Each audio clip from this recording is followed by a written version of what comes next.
कुछ फिल्में सिर्फ फिल्में नहीं होती, वो एक इमोशन होती है।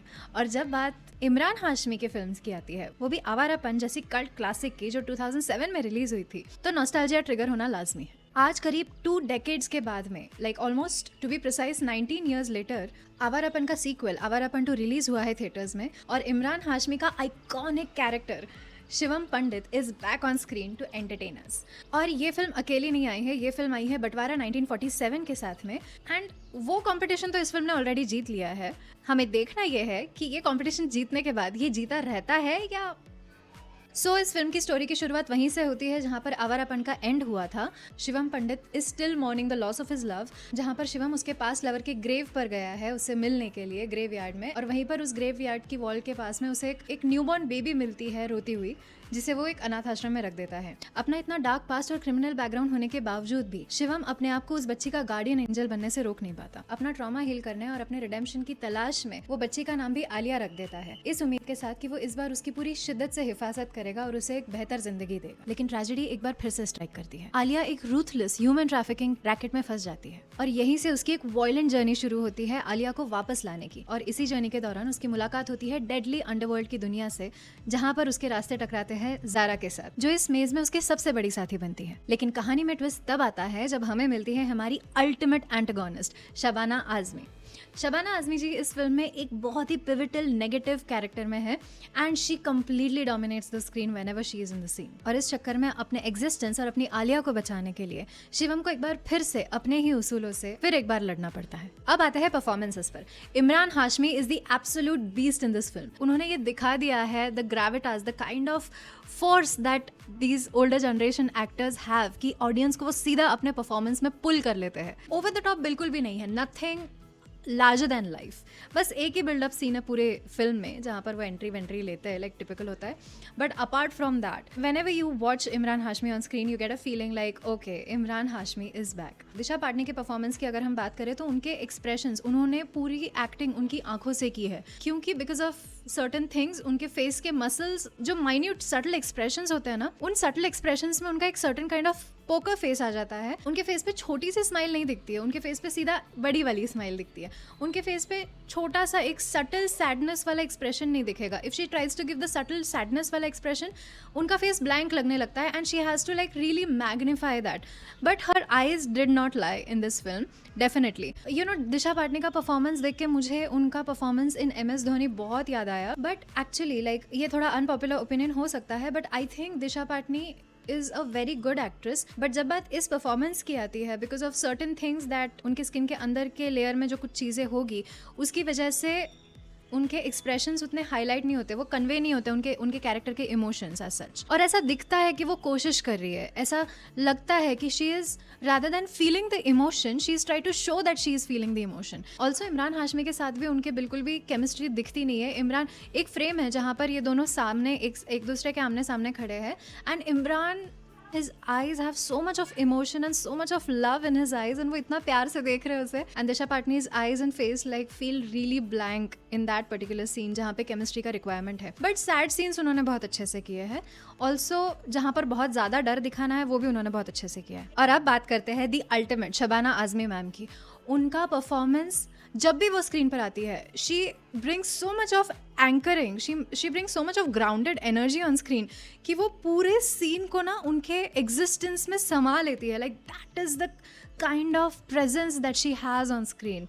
I mean amazing. साथ ही में सुविंदर विकी और अनिरुद्ध रावल ने भी बहुत अच्छा काम किया है। This is a character of a special child that he is playing, and this reminds me so much of barfi, और उन्होंने इस कैरेक्टर में बहुत अच्छे से परफॉर्म किया है।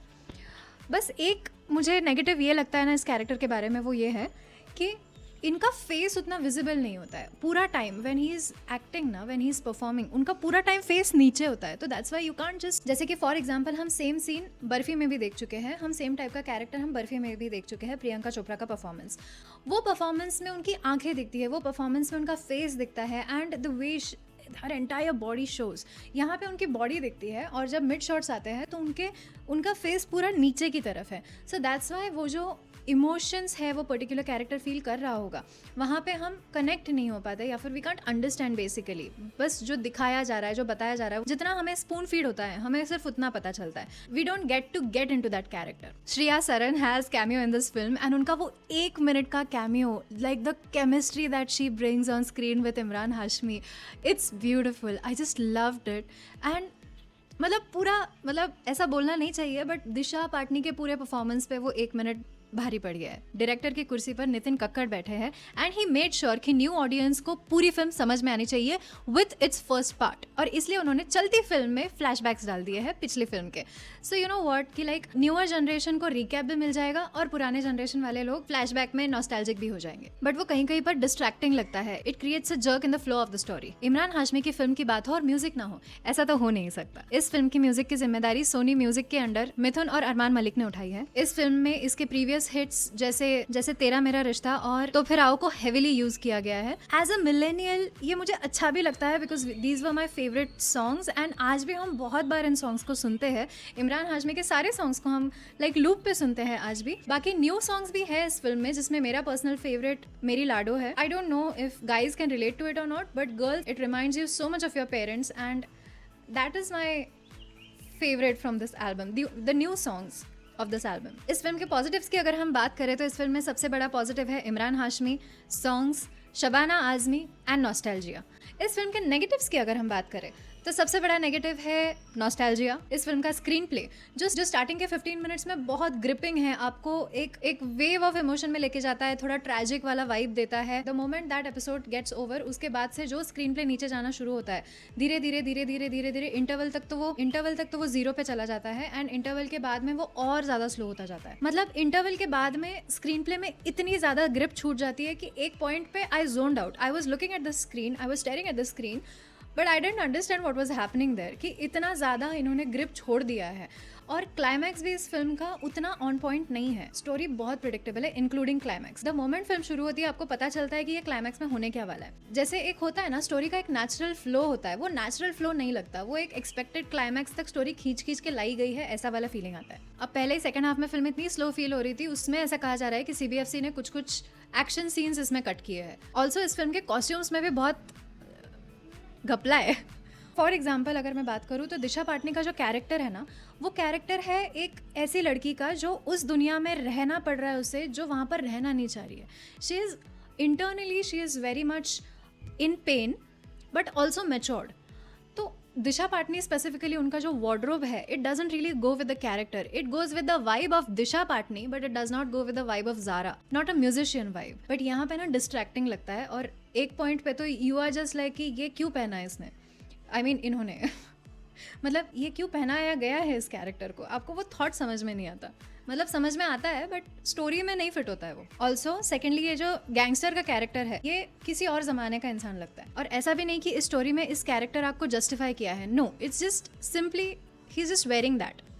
And by the way he is the way this character develops in the story, that is like a major loophole in the story. Also ये कैरेक्टर कन्वे नहीं होता बिल्कुल भी सही से, ये साइकोटिक भी नहीं लगता है, इसका डर भी नहीं लगता है, कुछ फील नहीं होता इस कैरेक्टर को देख के। आप ना इस कैरेक्टर को देख के डरते हो, ना ये कैरेक्टर आपको डिसगस्ट फील करवाता है, नथिंग। सो फाइनली क्या आपको ये फिल्म थिएटर्स में देखनी चाहिए या नहीं? अगर आप इमरान हाशमी के फ़ैन हो या फिर अगर आपको आवारापन बहुत ज़्यादा पसंद आई है तो ही आप थिएटर्स में जाइए और नॉस्टैल्जिक होने के लिए जाइए, क्योंकि इस फिल्म में आपको नया कुछ नहीं मिलेगा। अगर आप कुछ नया ढूंढने के लिए जा रहे हो देन नो, जो है वो फर्स्ट हाफ में ही थोड़ा बहुत आपको एंटरटेन हो गया आप, बट उसके बाद में बिल्कुल भी नहीं। और अगर आपने ये फिल्म ऑलरेडी देख ली है तो let me know in the comments below कि आपको ये फिल्म कैसी लगी। मिलते हैं नेक्स्ट वीडियो में, टिल देन बाय।